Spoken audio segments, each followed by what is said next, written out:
ससुराल की रीत एक कहानी। एक लड़की विवाह करके ससुराल में आई। घर में एक तो उसका पति था, एक सास थी और एक दादी सास थी। वहां आकर उस लड़की ने देखा कि दादी सास का बड़ा अपमान तिरस्कार हो रहा है। छोटी सास उसको ठोकर मार देती, गाली दे देती।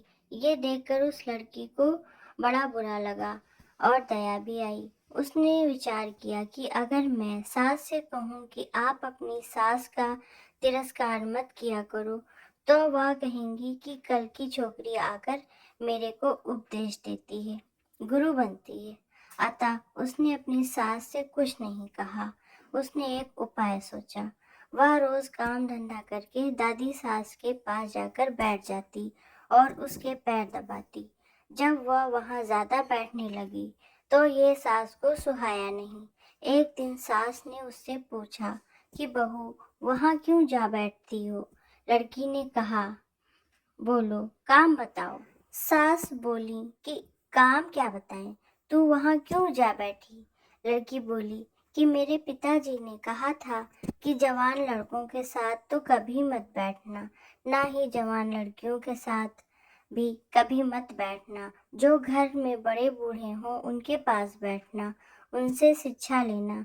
हमारे घर में सबसे बूढ़ी यही हैं और इसलिए मैं इनके पास बैठती हूँ। मेरे पिताजी ने कहा था कि वहाँ हमारे घर के रिवाज नहीं चलेंगे, वहाँ तो तेरे ससुराल के ही रिवाज चलेंगे। मुझे यहाँ के रिवाज सीखने हैं, इसलिए मैं उनसे पूछती हूँ कि मेरी सास आपकी सेवा कैसे करती हैं। सास ने पूछा कि बुढ़िया ने क्या कहा। वो बोली कि दादी जी कहती हैं कि ये मेरे को ठोकर नहीं मारे, गाली नहीं दे, तो मैं सेवा ही मान लूं। सास बोली कि क्या तू भी ऐसा ही करेगी? वह बोली कि मैं ऐसा नहीं करती हूँ। मेरे पिताजी ने कहा कि बड़ों से ससुराल की रीति सीखना। सास डरने लग गई कि मैं अपनी सास के साथ जो बर्ताव करूंगी वही बर्ताव मेरे साथ होने लग जाएगा। एक जगह कोने में ठीकरी इकट्ठा पड़ी थी। सास ने पूछा, बहू, ये ठीकरी क्यों यहाँ इकट्ठा की है? लड़की ने कहा, आप दादी जी को ठीकरी में भोजन दिया करती हो, इसलिए मैंने पहले ही जमा कर ली। तुम मेरे को ठीकरी में भोजन कराएगी क्या? मेरे पिताजी ने कहा कि तेरे वहाँ की रीत चलेगी, ये रीत थोड़ी ही है। तो फिर आप ठीकरी में दादी को खाना क्यों देती हैं? थाली कौन मांजे? थाली तो मैं मांज दूंगी। तो तू थाली में दिया कर, ठीकरी उठाकर बाहर फेंक। अब बूढ़ी माँ जी को थाली में भोजन मिलने लगा। सबको भोजन देने के बाद जो बाकी बचे वह खिचड़ी की खुरचन, कंकड़ वाली दाल माँ जी को दी जाती थी। लड़की उसको हाथ में लाकर देखने लगी। सास ने पूछा, बहू, क्या देखती हो? मैं देखती हूँ कि बड़ों को भोजन कैसे दिया जाए। ऐसा भोजन देने की कोई रीत थोड़ी ही है। तो फिर आप ऐसा भोजन क्यों देती हैं? पहले भोजन कौन दे? आप आज्ञा दो तो मैं दे दूं। तो तू पहले भोजन दे दिया कर। अच्छी बात है। अब बूढ़ी माँ जी को बढ़िया भोजन मिलने लगा। रसोई बनते ही वह लड़की ताजी खिचड़ी, ताजा फुल्का, दाल, साग ले जाकर माँ जी को दे देती।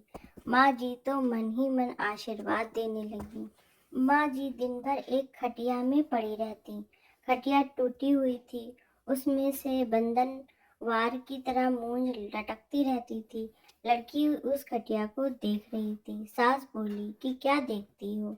देखती हूँ कि बड़ों को खाट कैसे दी जाए। ऐसी खाट थोड़ी ही दी जाती है, ये तो टूट जाने से ऐसी हो गई है, तो दूसरी क्यों नहीं बिछाती? तो तू बिछा दे दूसरी। आप आज्ञा दें तो दूसरी खाट बिछा दूं। अब माँ जी के लिए निवार की खाट लाकर बिछा दी गई। एक दिन कपड़े धोते समय वह लड़की माँ जी के कपड़े देखने लगी। कपड़े छलनी हो रखे थे। सास ने पूछा कि क्या देखती हूँ? देखती हूँ कि बूढ़ों को कैसे कपड़ा दिया जाए। फिर वही बात, कपड़ा ऐसे थोड़े ही दिया जाता है, ये तो पुराना होने पर ऐसा हो जाता है। अब लड़की ने माँ जी का कपड़ा, चादर, बिछौना आदि सब बदल दिया। उसकी चतुराई से बूढ़ी माँ जी का जीवन सुधर गया। अगर वह लड़की सास को कोरा उपदेश देती तो क्या वो उसकी बात मान लेती? बातों का असर नहीं पड़ता, आचरण का असर पड़ता है। इसलिए लड़कियों को चाहिए कि इसी तरह बुद्धिमानी से सेवा करें और सबको राजी रखें। दोस्तों, आपको ये कहानी कैसी लगी नीचे कमेंट करके अवश्य बताइए। धन्यवाद।